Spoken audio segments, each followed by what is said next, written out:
안녕하세요. 이슈를 대신 읽어주는 남자 이대남입니다. 1월 19일 내란의 우두머리 윤석열에게 구속영장이 발부된 뒤 일어난 서울 서부지법 폭동에 대해 경찰과 사법부가 칼을 빼들었습니다. 바로 법원을 불법 점거해 폭동을 일으킨 사람들과 그 폭동을 선동하는 방송으로 극우 세력들을 자극한 극우 유튜버들에 대해 전부 조사하겠다고 밝혔기 때문인데요. 다른 곳도 아닌 법을 집행하는 법원의 기물과 건물을 파괴하고 심지어 판사를 잡겠다며 법원 곳곳을 돌아다닌 극우 세력들의 모습은 정말 2024년이 맞나 싶을 정도로 충격 그 자체였습니다. 이 폭도들은 윤석열의 구속영장이 발부되기 전부터 공수처 차량을 파손시키고 민간인 신분이면서 지나가는 차량을 붙잡고 신분증을 확인하는 등 자경단을 자처하며 똥을 일으켰는데 결국 법원까지 쳐들어가서 경찰 51명, 민간인 41명, 총 92명의 부상자를 냈으며 약 6억 원 이상의 금전적 손해를 입혔는데요. 이에 경찰은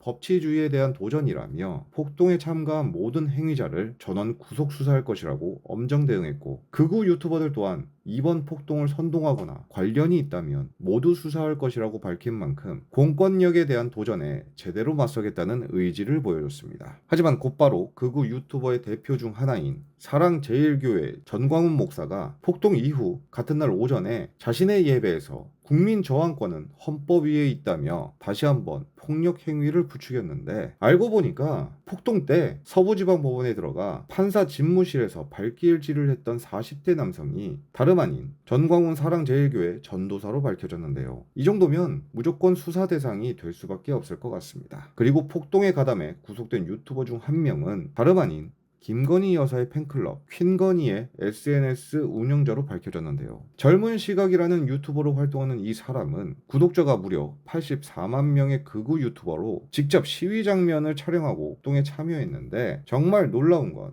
이번 폭동으로 이틀간 젊은 시각이 벌어들인 유튜브 수입 중 슈퍼챗만 850만 원 정도라고 합니다. 이걸 들은 유튜버들이라면 정말 눈 돌아갈 만할 것 같지 않습니까? 이 밖에도 신남성연대, 그라운드 C 등 극우 유튜버들 또한 이번 계엄 이후 정말 엄청난 수입을 올렸다고 하는데 계엄 한 달 동안 벌어들인 슈퍼챗 수입만 합쳐도 이미 수억이 넘어간다고 합니다. 그리고 이렇게 엄청난 수익 때문에 극우 성향으로 전향한 유튜버들 또한 있다고 하는데 정말 이런 놈들은 나중에 나라도 팔아먹을 위인들 아닙니까? 그런데 제가 여기서 좀 답답했던 게 저렇게 우르르 몰려가 때려 부순다고 정말 결과가 바뀔 것이라고 생각한 걸까요? 저는 오히려 저런 행동들이 그들이 지지하는 윤석열에게 악영향을 준다고 생각합니다. 솔직히 그들이 원하는 것이 정말 윤석열의 무죄가 맞는지 되묻고 싶을 정도인데요. 이것만 보더라도 지금의 극우 유튜버들이나 시민들을 선동하는 인간들 대부분 윤석열을 지키기 위함이라기보단 그저 돈을 벌기 위해 윤석열을 이용하고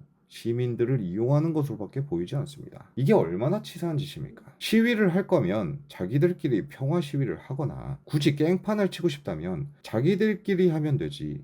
왜 시민들을 선동해서 그 많은 사람들을 범죄자로 만든 것일까요? 아마 최소한 유튜버들이라도 선동하지 않았다면 일이 이렇게까지 되지는 않았을 것입니다. 그런 의미에서 일반 시민들을 선동하고 이번 폭동에 가담한 유튜버들의 행동은 명백한 범죄 행위이며 철저한 조사를 통해 그에 따른 합당한 처벌을 꼭 받아야 할 것입니다. 또한 불법 행위로 얻은 수입인 만큼 범죄 수익으로 분류가 되어서 수익 지급을 박탈시켜야 하지 않나 싶은데요. 만약 이번에 법원이 어물쩍 넘어가서 솜방망이 처벌을 한다면 제2의 제3의 폭동은 또 일어날 것입니다. 그러니 경찰과 사법부가 폭동에 가담하고 폭동을 선동한 모두에게 본보기가 되는 엄벌을 내려주시길 간절히 바라면서 오늘의 영상을 마치겠습니다. 시청해주셔서 감사합니다.